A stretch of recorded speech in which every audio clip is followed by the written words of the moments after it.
किसान साथियों नमस्कार। आज हम लोग चर्चा करेंगे गेहूं की पहली सिंचाई कब करें तथा इसमें क्या सावधानी बरतें। तो पहली सिंचाई हमको 21 से 25 दिन के बीच में कर देनी चाहिए। अगर इस समय हम सिंचाई कर देते हैं तो हमारी फसल में कल्ले अच्छे बनते हैं और उसकी बढ़वार अच्छी रहती है। उसकी पूरा जो है उसमें कल्ले से खेत भर जाएगा। जो भी उसमें समस्याएं आती हैं कि पीलापन ये सब नहीं रहेगा। और एक विशेष ध्यान देना चाहिए कि जैसे कभी भी जब भी गेहूं की सिंचाई करें तो कभी जल भराव की स्थिति न लाएं कि पता लगा कि नहर का खेत है हमारा और नहर के किनारे है या ट्यूबवेल के पास में है, तो उसमें हम लोग एक तरफ से ट्यूबवेल अपना चला दिए या नहर का पानी खोल दिए और फिर हम लोग उसको रात भर के लिए छोड़ देते हैं कि सर्दी बहुत है, भर जाएगा, फिर हम धीरे से उसको उतार देंगे। ऐसा करने पे पानी का ज़्यादा ज़रूरत से ज़्यादा हो जाता है प्रयोग और फसल हमारी बैठने लगती है, उसमें पीलापन आ सकता है, कल्ले कम हो जाएंगे।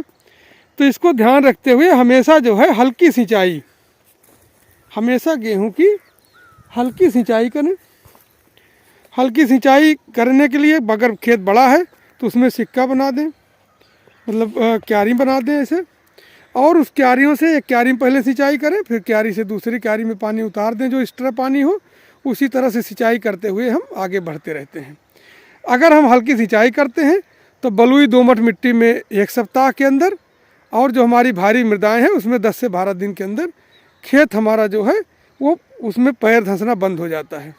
यही ये समय होता है कि जब हम अपनी फसल में यूरिया की पहली टॉप ड्रेसिंग करते हैं। यूरिया की पहली टॉप ड्रेसिंग इसलिए ज़रूरी है कि पहली सिंचाई के बाद ही जब क्राउन रूट बन जाता है उसके बाद कल्ले बढ़ना शुरू हो जाते हैं।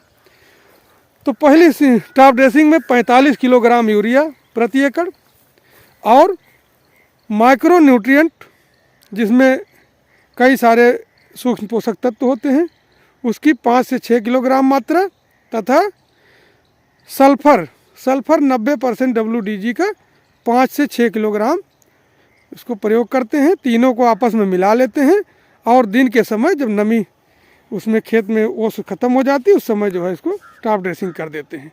आप देखेंगे कि 1 सप्ताह के अंदर खेत जो है वो कल्लों से भरने लगता है और अच्छी उपज जो है उसके लिए कल्ले होने बहुत ज़रूरी है।